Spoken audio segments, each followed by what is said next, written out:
to make their business easy. And it's not giving away our city, but it's working with them together to make our city better. Thank you, Mr. Coates. Ms. O'Brien? Same question. If elected, what would you do to make Duncanville a business-friendly city? I am a small business owner, and it is very difficult to make sure that you stay afloat because you have a high risk of folding if you don't get the type of support. In Duncanville, walking up and down Main Street, talking to shop owner after shop owner after shop owner, is that they don't feel that they have an avenue for a greater support system. And when they call the city to say, you know, what means do I have in order to improve my business, money, grants, facilitate better hours, the answer is usually, well, you know, we can't answer that, or we don't have a solution for you. That's something that you're on your own for. Also, trying to bring people into Main Street and increase hours and activities. That way we have a more vibrant nightlife and afternoon, and we can have our families and our friends downtown when we have guests somewhere to go. Because in our town, that was one of the major complaints about businesses. They're not allowed to keep their businesses open after hours because there's no crime. Okay, thank you. All right, Mr. Burke. Same question. If elected, what would you do to make Duncanville a business-friendly city? Again, I lean back on my experience on the Board of Adjustment for Planning and Zoning. There are ordinances, and I know most of them pretty well. There's 10 years on the Board of Adjustments. There are ordinances that are out of date. There are restrictions to small businesses coming into town. We need to get together and figure out what we can do. Again, I agree, work with the businesses that are here. I do agree that we have some businesses on Main Street that we roll up to sidewalks at 7 o'clock. We don't have anything going on down there. Why should we spend a bunch of money developing Main Street when nobody's there? Most importantly, we need to look at how we can patronize these new businesses when they come to town. New restaurants open, and I go in there, and a lot of times they say it's about the first time they've seen anybody come in that wants to talk about their business. We've got to try the stuff that comes here. If we don't patronize them, they're going to leave. We can't pay them to stay here other than buying their products. If you don't like the product, that's fine, but go try it at least once. It's on our shoulders. Thank you, Mr. Burton. Appreciate it. Thank you very much. And again, for our third question, we have first Ms. Brenda O'Brien. Your question is, do you think that the comprehensive plan that has been adopted by the City Council will ensure that Duncanville will optimize its potential? Why or why not? I believe the comprehensive plan will ensure guidance as to how to move forward, to ensure that it's like a guideline like anything else.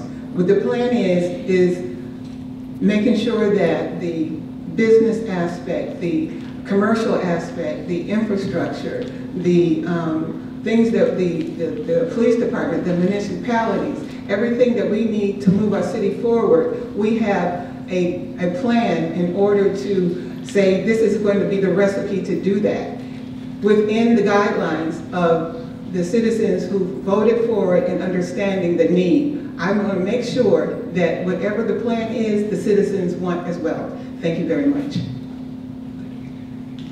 Mr. Burton, again, same question. Do you think that the comprehensive plan that has been adopted by the City Council will ensure that Duncanville will optimize its potential? Why or why not? I do believe it will if we put our heads together and plan appropriately. That's where I'm head and shoulders above my opponents. I served on that steering committee. I know the intricacies of the comprehensive plan. I know what the plan is. What we need to do as a City Council is prioritize those next 20 years. What are we going to do a year from now? How are we going to finance it and pay for it? What are we going to do 5 years from now? How are we going to finance it and pay for it? 15, 20 years. Lay that plan out. There's a lot of things on there. Almost every part of town is touched by this plan. It's very heavily touches our district and District 4 because of all of the commercial property along 67. I am intricate with that. I will be the best representative to be able to take that plan forward as a City Council before you. Thank you. Mr. Cooks, same question. Do you think the comprehensive plan that has been adopted by the City Council will ensure that Duncanville will optimize its potential? Why or why not? You know, I believe that comprehensive plan is a great start. It's a start where we had citizens together to to come up with what's great for the city. I know we've invested a lot of money with consultants to come back and give us that information. But that information is only as good as, is only as live as we are in Duncanville today. It's going to take more than just, I agree that the plan can get us started, but also agree that it takes more detail to that plan to work out that plan. We need more than just someone who could come up with the plan, but we need someone who can build partnerships that can help that plan move forward. All of us have something very in common, but it's what candidate can move our city forward. And I'm that candidate that has the experience, the partnerships that can move a plan forward and to look more in detail at the plan to say, how will that plan work today? It can work today, only if we all look together and say, did we have all the right parties to build a plan? Thank you, Mr. Cooks. Appreciate it. Mr. O'Brien, you do have the option for a 30-second rebuttal if you would like, if you choose to do so. Okay. At this time, also, you are first to do the closing statement. You have 1.5 minutes. Mr. O'Brien, you're first for the closing statement.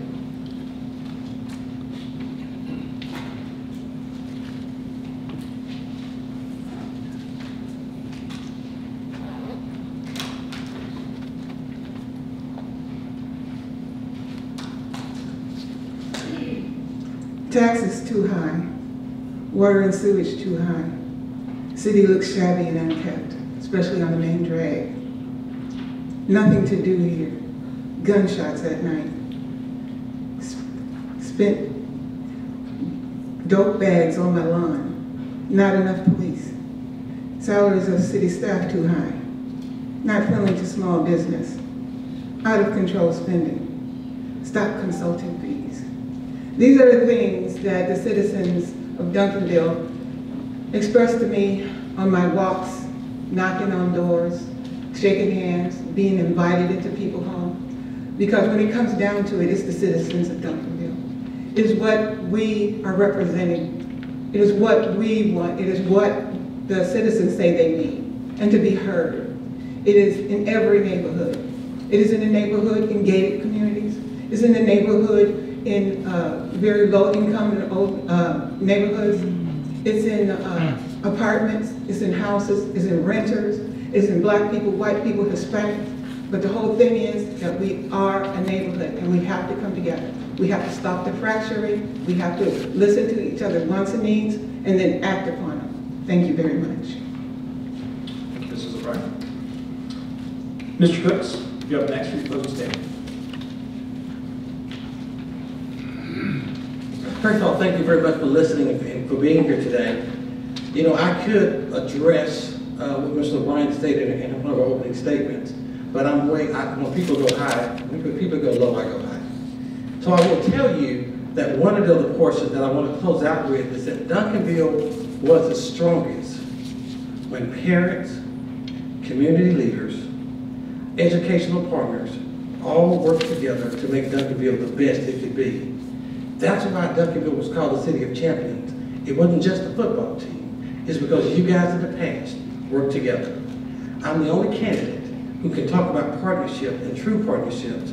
I'm the only candidate that has experience with working with the council. I know it didn't take one vote, but it takes a cohesive vote of 4 people to make our city move forward.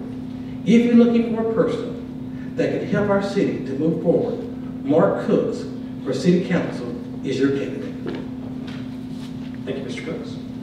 Mr. Burton, close your statement, please. Thank you again to the Chamber and the Rotary and you citizens for being here. My opinion is you can't go wrong with any of the 3 of us. We're all good folks. But who's got the most experience? 9 years, 12 years, I've been in Duncanville for over 30 years. I've served the city for over 25 years. I can communicate and I will listen. I don't like to dwell on the past much, but remember the 2 years Mr. Cook served on the City Council. They were not bright days for our city. I disagreed with him on a couple of big votes, and we talked about that. We're friendly with each other. I plan to continue the comprehensive plan program where I go out and talk to the people. And I don't just represent District 4. I represent the entire city. I focus on District 4, but I represent the entire city. You'll always have a voice with me, no matter what district you live in. If you live in District 4, you'll have a little more grease on the squeal there. It's important. This is a very important election. All three positions, the incumbents are not running. Half of the city council is going to be new people. You know, we are the city of champions. Why? Football, basketball. When I was Booster Club president, we won volleyball state. We're talking about the past. I think the city of champions is our future. And I want to be part of that, representing you on the city council. Thank you very much. Thank you, Mr. Burton, and thank you to all of our District 4 candidates.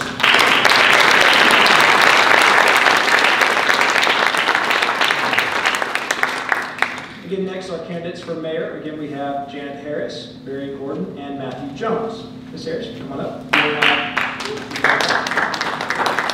You'll have a 3-minute opening statement.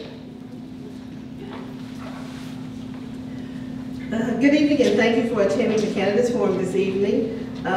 Thank you to the Rotary Club and the Duncanville Chamber for putting this together so the citizens can come out and meet the candidates. My name is Janet Harris, and I am running for mayor.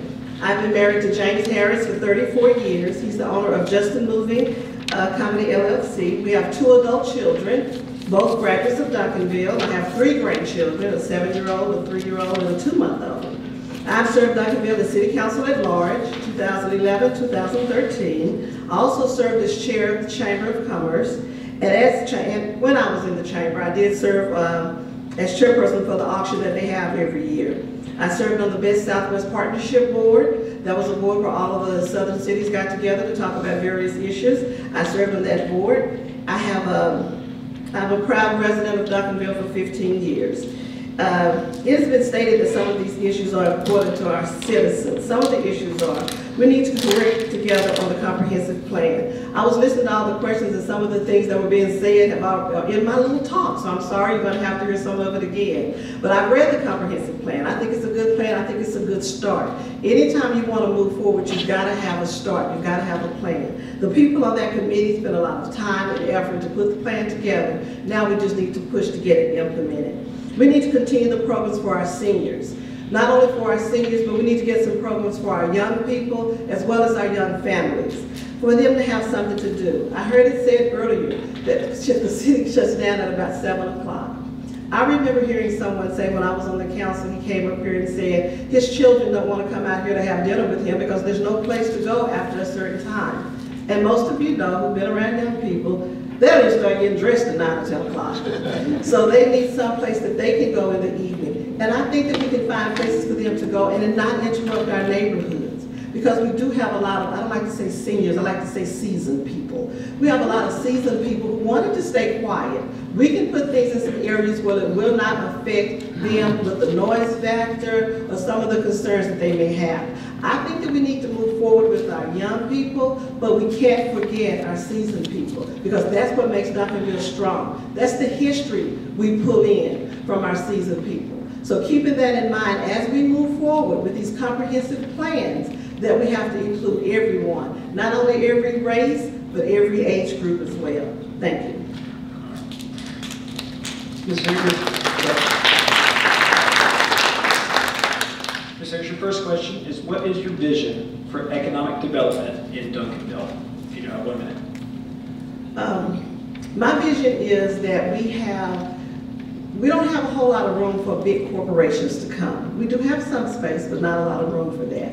I would love to see us be a place where small businesses were welcome to come here, so that we can have every type of business here, some restaurants here. That's my vision for the city. I would like to see it vibrant not only during the day, but in the evening, so people can have some places to go. As a small business, I would like to see us be more friendly to these businesses to help them want to come to Duncanville, so that they'll tell someone else, consider Duncanville. They will work with you to get your business started. They will work with you in any way that they can. And they will also work with you to help you grow your business if need be. Next question is, what is your vision and ideas for redeveloping commercial property in Duncanville? Redeveloping commercial property. Again, we need to look at some of our ordinances. We need to look at some of the guidelines we have in place. Some of them are outdated. I'm not saying that we should make them to where it's just easy, just come in, get a business, no inspections, no regulations. I'm not saying that. However, I am saying, we need to look to see if we need to change some of these ordinances to make it easier for some of these commercial companies to come in and be able to do business with us. So my vision would be to sit down at the table, take the time and the effort it needs, put some committees together so that we can look at some of our ordinances to see if they are outdated, if they do need to change some. Thank you. Your last question is, do you think that the comprehensive plan that has been adopted by the city will ensure that Duncanville will optimize its potential? Why or why not? Ensure is a strong word. I think it's a great start. I think you have to have, like I said earlier, a guide. You have to have something together to say, we're moving toward this. Will we tweak it along the way? No doubt, because things are going to change along the way. But I think it's a great start.